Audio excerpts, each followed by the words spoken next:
Personally, I associate lizards or reptiles with habits. I think the word replicate is what, I mean, it's just obvious. Um, repetition, repetition, habits, reptiles, lizards.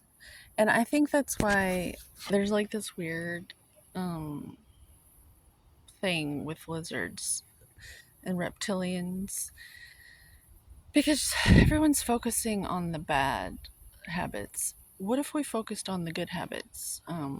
Then all of a sudden lizards are cute and fun. Uh, I like lizards. I like to embrace the good qualities of lizards. I used to catch them as a little kid and play with them, and I love how their tails can grow back, which I like to embrace the Led Zeppelin idea of sometimes things have two meanings. Well, so their tails can grow back, meaning if somebody gets in your way of what you're planning on doing with your path, they can literally like you to get away from them breaks your tail off. Your tail, your story. Like they ruin it almost is like they to get away from them, you have to stop what you're doing for a little bit, your tail, your path, but it'll grow back if it's destined. If you believe in yourself enough to keep going, you're going to grow that tail back. So you can invoke that from lizard as well. Um, this one looks very cute. Um, just I wish you could see the expression on its face. I love lizards. Uh, I'm not afraid of them. There was a point in like 2012 when I got really lost in the David Icke videos right before like the Mayan apocalypse bullshit. The end of the world. So the first one was Y2K, and I was in the ninth grade, and my geography teacher was like talking about it, and like it was scaring the children. Well, then, uh, December 2012, I got lost on YouTube, the rabbit holes of YouTube. Since then, I know better, but I see it in others. I see other people doing this with their secret society bullshit, and they fall into these pitfalls of the Illuminati. And I believe that when you start pointing the finger at all these things, there may be an agenda, but you're limiting yourself from the possibility of enlightenment because you're demonizing it. Um, you are the all seeing eye, too, you know. You have a consciousness, too, and the laws of the universe can work for you, too. So it would be best to just like make friends with any of that and just walk away from it, and take your power back.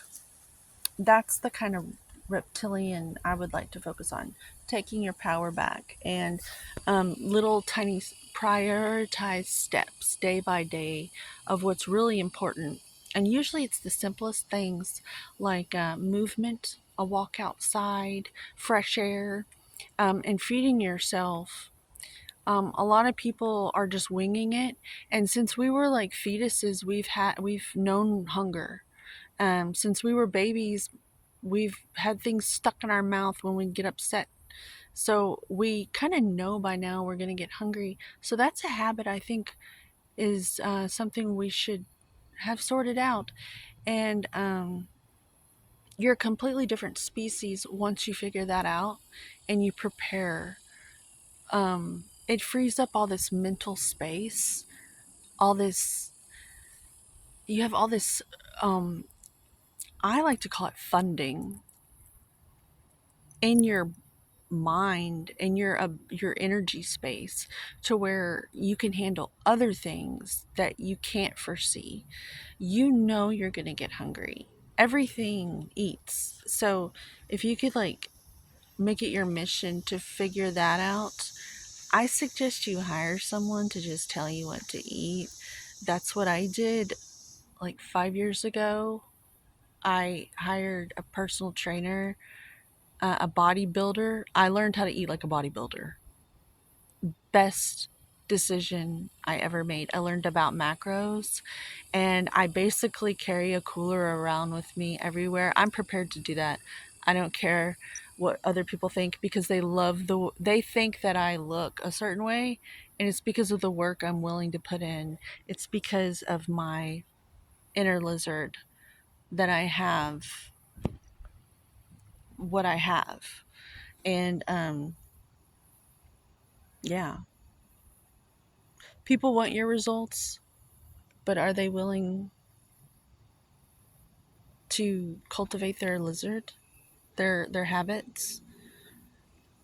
Or are you going to be one of those reptilians that sits on the couch and wings it and waits till they get hungry to figure out what to do? Because that's what most people are doing, and